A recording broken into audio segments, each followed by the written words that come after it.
மங்காத தமிழே என்று சங்கை முழங்கு. இந்த ஒரு அற்புதமான நிகழ்ச்சிக்கு தலைமைக்கு என்னை கூப்பிட்டதுக்கு சித்ரா மேடமுக்கு முதல்ல என்னுடைய நன்றியை தெரிவிச்சுக்கிறேன். சித்ரா மேடம் ஒரு வாரத்துக்கு முன்னாடி ஒரு முகநூலில் ஒரு பதிவு ஒன்று போட்டாங்க. கையில் அடிபட்ட மாதிரியும் காலில் அடிபட்ட மாதிரியும் பார்த்தோன்னே நம்மளுக்கு ஒரு பதற்றம் ஏற்பட்டுச்சு. என்ன மேடம் ஆச்சு அப்படிங்கும்போது, ஒரு ராங் பர்சன் ஒரு ராங் ரூட்டில் நம்ம எதுவும் தப்பு செய்யலை, ஒருத்தருடைய கவனக்குறைவு நம்மளுக்கு எவ்வளோ பெரிய பாதிப்பை ஏற்படுத்தும் அப்படிங்கிறதுக்கு மேடமுக்கு நடந்த ஒரு ஆக்சிடெண்ட் ஒரு உதாரணம். அப்படி நினச்சேன், இந்த ப்ரோக்ராம் போஸ்ட்பாண்ட் ஆகும். பெங்களூரில் மிகப்பெரிய ஒரு ப்ரோக்ராம் இருக்குது, அதில் அவங்க சீஃப் கெஸ்ட்டாக கலந்துக்கக்கூடிய அந்த ஒரு நிகழ்வு தள்ளி போச்சு. அது அப்போது இந்த நிகழ்வு தள்ளி போகும் அப்படிங்கும்போது நான் அவங்கள ஹாஸ்பிட்டலில் பார்த்து, ஒருத்தர் போயிட்டு ஆறுதல் சொல்கிறதுக்கு தான் போவாங்க ஹாஸ்பிட்டலுக்கு. அங்கே போய் நான் ஆறுதல் வாங்கிட்டு வந்தேன். ஏன்னா அந்தளவுக்கு ஒரு அயன் லேடியை நான் அன்றைக்கி பார்த்தேன். ஏன்னா இது அந்த எலும்பு முறிவுங்கிறது, இந்த ஒபிசிட்டி எனக்கும் பார்த்தாலே தெரியும் உங்களுக்கு. நம்மளுடைய ஏஜ் ஃபேக்டர் ஒன்று இருக்குது, நம்மளுடைய உடம்பினுடைய வெயிட்டும் அதில் கன்சிடர் ஆகும். இந்த மாதிரி ஒரு நிலைமையில் ஒரு எலும்பே உடையக்கூடிய ஒரு விஷயம், அதனுடைய வலி எப்படி இருக்குன்னா பிரசவ வலி மாதிரி இருக்கும். அந்த அளவுக்கு ஒரு மிகப்பெரிய வலியை தாங்கி, இல்லை சார் நான் இந்த ப்ரோக்ராமுக்கு நான் வருவேன், வீல் சேரில் இப்படியோ என்னுடைய சபார்டினேட்ஸ் இருக்காங்க, அவங்கள ஊக்கப்படுத்துவதற்காக நான் வருவேன் அப்படிங்கிற மாதிரி சொல்லியிருந்தாங்க. நான் 9:30 மணிக்கே நான் வந்துட்டேன். கீழே பார்க்கிங்கில் தான் இருந்தேன் நான். இதெல்லாம் ஒரு உதாரணம், ஒரு தலைமைக்கும் தலைமை பண்புக்கும் ஒரு தலைவிக்கும் உண்டான ஒரு உதாரணம் சித்ரா மேடம். நான் ஒரு புகழ்ச்சிக்காக சொல்லலை. இந்த ஒரு நிலைமையில் எல்லாருமே தள்ளி தான் போடுவாங்க ப்ரோக்ராம்.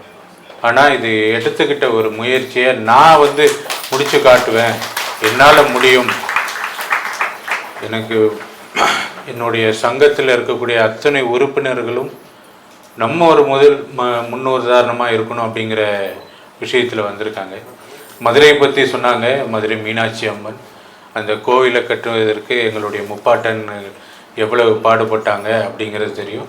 இப்போ வேறு ஒருத்தங்க கையில் இருக்குது. நம்மளே ஸ்பெஷல் தரிசனத்தில் போகிற மாதிரி தான் இருக்குது. அதில் கூட சில விஷயங்கள் இருக்குது.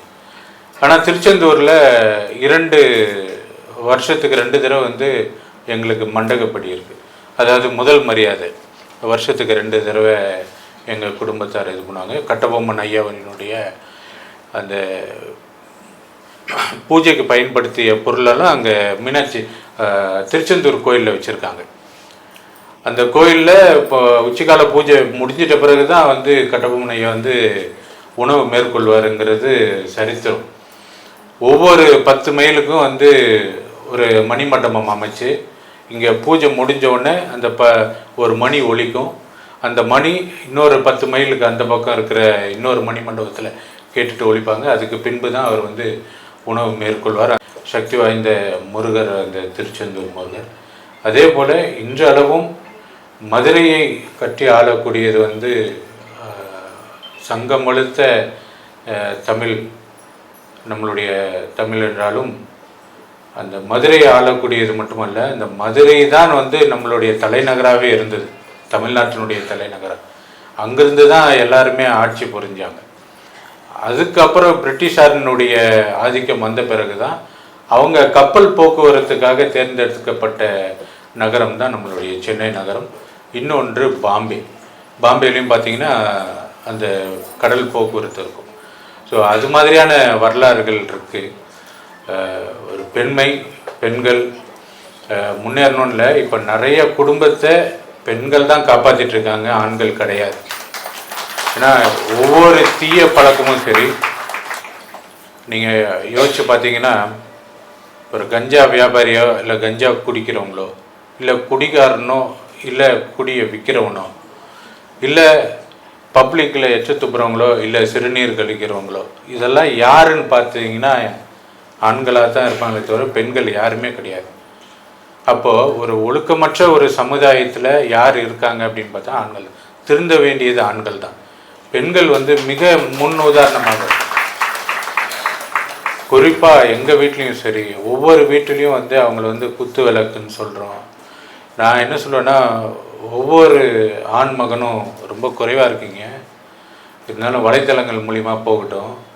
ஒவ்வொரு ஆண் மகனும் அந்த வீட்டில் இருக்கக்கூடிய அம்மா, தங்கை, அக்கா, மனைவி உள்ளங்கையில் வைத்து தாங்கணும் அப்படிங்கிறதான் சொல்லக்கூடிய விரும்பும். ஏன்னா அவங்க இல்லைன்னா வீடு இல்லை, வீடு இல்லைன்னா நாடு இல்லை அப்படிங்கிறது தான் உண்மை. இது போன்ற எம்பவர்மெண்ட் உங்களுடைய சம்பாத்தியம் உங்களுடைய குடும்பத்துக்கு மட்டுமல்ல, இந்தியாவினுடைய வளர்ச்சிக்கே ஒரு விதை போடுகிறது என்பது தான் உண்மை.